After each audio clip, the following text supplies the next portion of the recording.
Capital gains tax री introduce हुआ था, उस साल तो सरकार कुछ बना नहीं पाई थी, क्योंकि उस साल तो मार्केट काफ़ी नेगेटिव हो गया था। लेकिन उसके बाद फिर मार्केट ने समझा कि देखिए इसके साथ तो रहना पड़ेगा, और उसके बाद खैर अच्छा खासा वहाँ से गेंस आए भी सरकार को भी।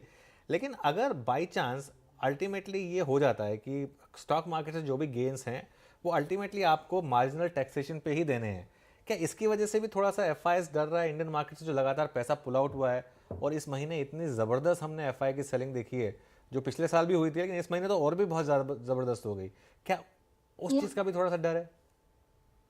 मुझे नहीं लगता कि टैक्सेशन के कारण एफआईआई यहाँ से मतलब पैसा निकाल रहे हैं या बेच रहे हैं। और जैसा कि मैं आपके चैनल पे पहले भी कह चुकी हूँ, मेरे हिसाब से ये एक तरह से अपना समय नष्ट करना होता है, ये सोचना और अपना टाइम इस पर लगाना कि एफआईआई अब क्या कर रहे हैं, क्यों कर रहे हैं, क्या करेंगे।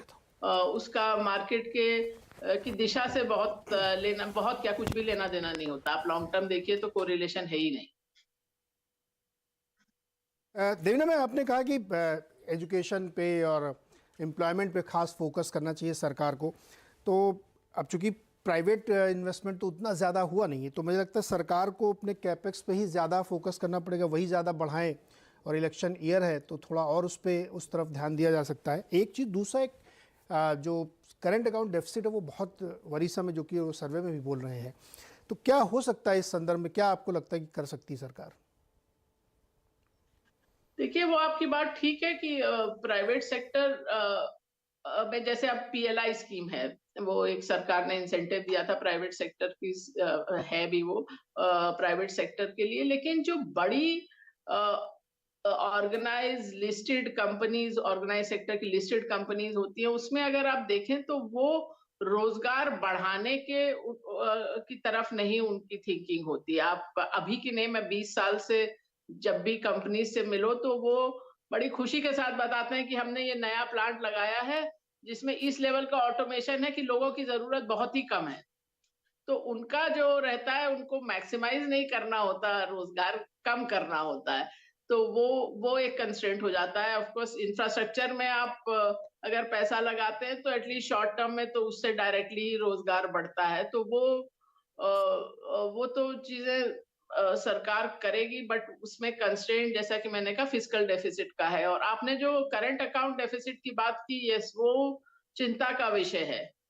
क्योंकि हुआ ऐसा कि जब तक पूरे विश्व में ग्रोथ बहुत अच्छी थी, जो पीरियड आप समझ लीजिए 2013-14 से लेके 5-7 साल चला, जिसमें वियतनाम, बांग्लादेश, इन सब ने एक्सपोर्ट अपना इतना बढ़ाया, उनके पास कैपेसिटी की कमी हो गई।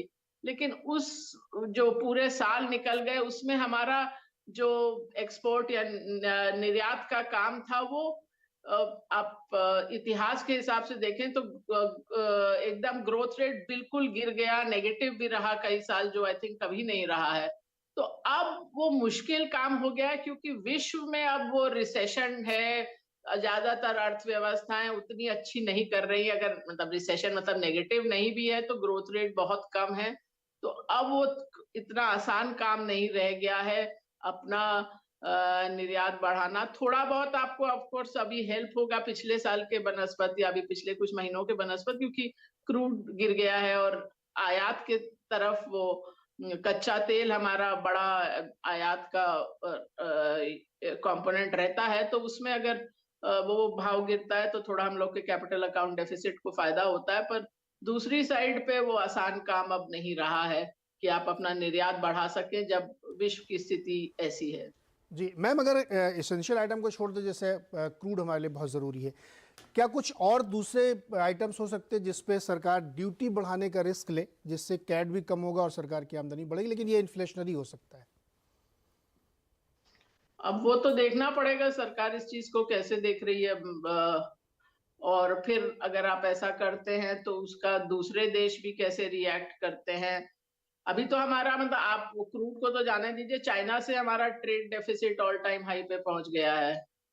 तो वो एक जगह है जहां पर आप जो चाइना से बहुत ज्यादा आयात करते हैं वहां पर आप कुछ ड्यूटी बढ़ाएं तो देश में उत्पादन बढ़े शायद। Devina ji, good morning. Harshita here. In fact जैसे नीरज भी कह रहे थे कि सरकार की आमदनी कैसे बढ़ाई जाए, उस पर भी सरकार खुद फोकस करना चाहेगी। अब तक जो विनिवेश के टारगेट्स थे वो ज्यादातर अचीव नहीं हुए। अब आप वो इत्तेफाक कहें कि ग्लोबल एनवायरनमेंट ही थोड़ा सा फिसलने लगा है। इस बारी वहां से कुछ आपको लग रहा है कुछ डिसेंट कलेक्शन आता हुआ दिखाई देगा? क्योंकि जो एस्टिमेट था वो $650 बिलियन का था इस साल के लिए, लेकिन मुश्किल से 300 बिलियन तक का ही विनिवेश हो पाया है। तो वे रनिंग शॉर्ट नियरली 250 बिलियन के आसपास। वो रोड मैप आपको क्या लग रहा है, कुछ जोर पकड़ेगा?